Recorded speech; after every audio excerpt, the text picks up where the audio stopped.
Welcome back to Car Stuff P&W. This is Jesse. We got another update on the Forester project. It is the next day, and the steering rack is ready to go back in. I went to Subaru, and got these two new gaskets. And I've been working on cleaning it up under here. It's a lot cleaner than it was. I also finished draining the oil. I'm not actually gonna change the oil filter this time because I don't have any and I don't want to deal with it. So yeah, next thing is to get this thing up and installed. It's funny, you know, we're always learning. We're always learning new things. Like for instance, these pipes, these lines right here are different on the new rack versus the old rack. The new rack, it comes out a lot further than the original. And then here, it's flat, you know, it's more horizontal than this one. I think I'm gonna have to swap them over, unfortunately. Because I was trying to put it up and this is hitting the cross member. So I think I need to swap these to here.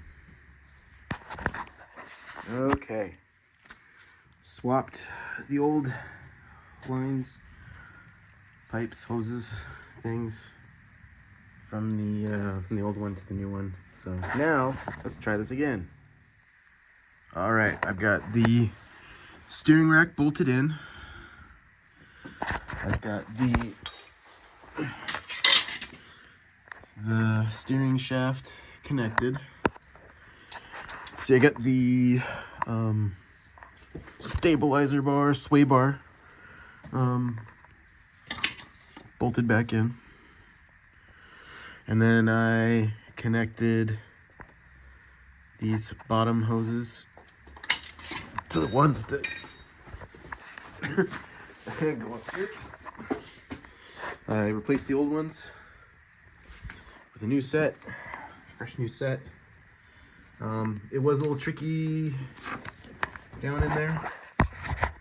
I had to make the connections, connect the hoses, and then kind of bend them around and to get them to sit in there the way they're supposed to. Something to keep in mind if you're doing this yourself. Just get them started and then you can kind of manhandle them where they need to go. So I've topped off the fluid, made sure everything's tight. I was hoping that the old rack or new rack was adjusted like in the middle, but it wasn't. So I've got, you know, these wheels are mostly aligned straight for the most part. Not perfect, it's gonna need some work, which is what the alignment's for, but the steering wheel is upside down. So I'm gonna have to go under and unhook the U-joint for the steering shaft and readjust it. It's just one of the things that happens when you're working on cars. Sometimes you have to disconnect stuff and reconnect it. I could probably get the alignment guys to do it for me, but my goal is to get as close to stock as possible so they don't have to adjust it much. All right, let's get it. Okay, something to keep in mind when you're putting new tie rod ends into your car, on your car, you want to pay attention to the hole that the cotter pin will go through. You want to make sure that you're able to put one in and not have it, you know, hit here. In fact, I had to do this on the other side. What you can do, if it's not going where you want it, you can put something like, this is a punch. I don't know what size it is. What does it say? I think it's an 1/8 inch punch or something like that. You can put it in before you put it, before you hit it, put it into here. You can put this in there and then turn it so that it goes the direction you want. And normally when I put a cotter pin in, I like to put it in from this direction. That way when you're trying to get it out, you can, if you need to, you can, you know, align the ends and then use like a hammer or something to hit it out from this side. It's much easier that way. So now this will go in here, maybe. Like that. Sometimes you have to mess with it to get it in there. Like that. Just like that. And then these usually come with a new bag of hardware here. And then you can just put the new castle nut on there. And then make the things align, and then you put it on. Another thing, some tie rod ends come with this thing that you need to thread into the top. It lets you re-grease it. Just want to thread it in nice. Use your wrench. Tighten it in. You don't want to go too crazy. I have a tendency to kind of go overboard on stuff like this. Which is why I pay attention to the torque settings. That looks good. And that's so if you want to, you can add more grease into here. I think they call it a zerg. I don't know. There's a little ball in that ball thing. Okay, so then this goes like that. There we go. Then we take our castle nut, thread that on.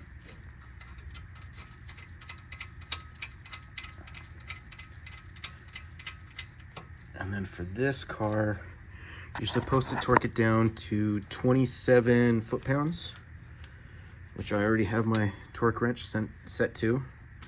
And then if you see here, you want to line up the hole with the indentations in the castle nut, and then that's where the cotter pin goes through. And that's just to make sure that it won't disconnect, so you can maintain control of your vehicle at all times. So I'm going to do that now. Okay, so it's torqued down, and there's a little bit of overlap. So the manual says you have 60 degrees with which to tighten it to line up that hole. So let's see.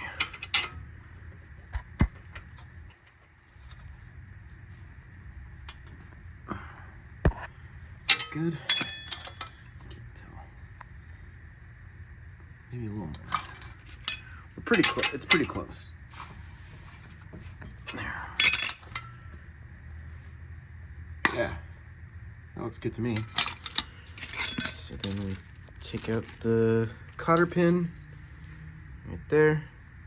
And like I said, I like to go in from the back. I like to put the longest because there's two ends. This is a cotter pin if you didn't know. So it goes in like that.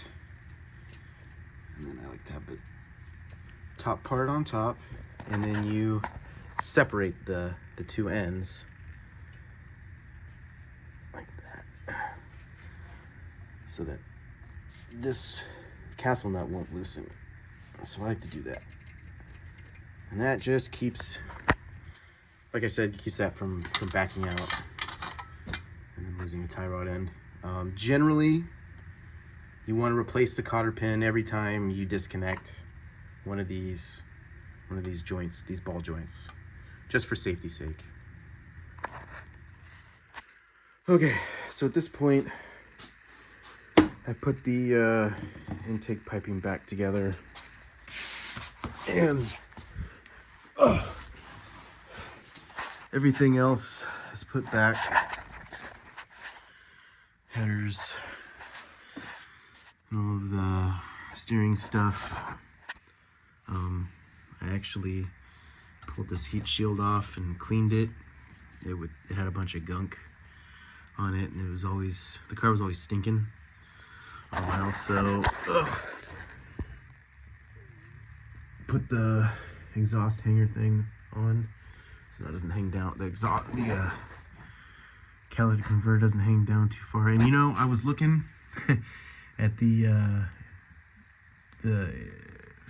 schematic for the exhaust, and this catalytic converter is supposed to be here, and that catalytic converter is supposed to be there. But what is this? That's not supposed to be there. Somebody welded this in. It might be, you know, some sort of an obstruction. I might need to deal with that at some point. Maybe put an exhaust in this thing. We'll see. Probably not. So yeah, the only thing I need now is that exhaust piece right there is not connected. I bought new bolts and nuts for it from Ace. Shout out to Ace, the friendly hardware place. Got some stainless steel there. This is the old exhaust gasket, and it is super nasty. So I went to AutoZone and got this one. And unfortunately, this one is a lot bigger than this one. Like, the holes don't even match up. Could I modify it to work? Maybe, but it's not worth it. So I need to return this. I also got new exhaust manifold gaskets. The old ones are right here. I figured I might as well, because I think I reused these when I swapped the engine. So I'm not sure. It's a Saturday night, and I'm not sure. I've got time. I could go back to AutoZone and get the right gasket, get it hooked up, and then tomorrow I can take it in for an alignment. But we'll see. Yeah. We'll conclude this video tomorrow. And now it's been about 2 weeks since I recorded that last video. And I just never finished filming the rest of it.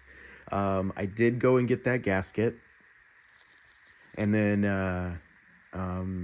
I was able to set up an alignment the next day. And yeah, it's working great now.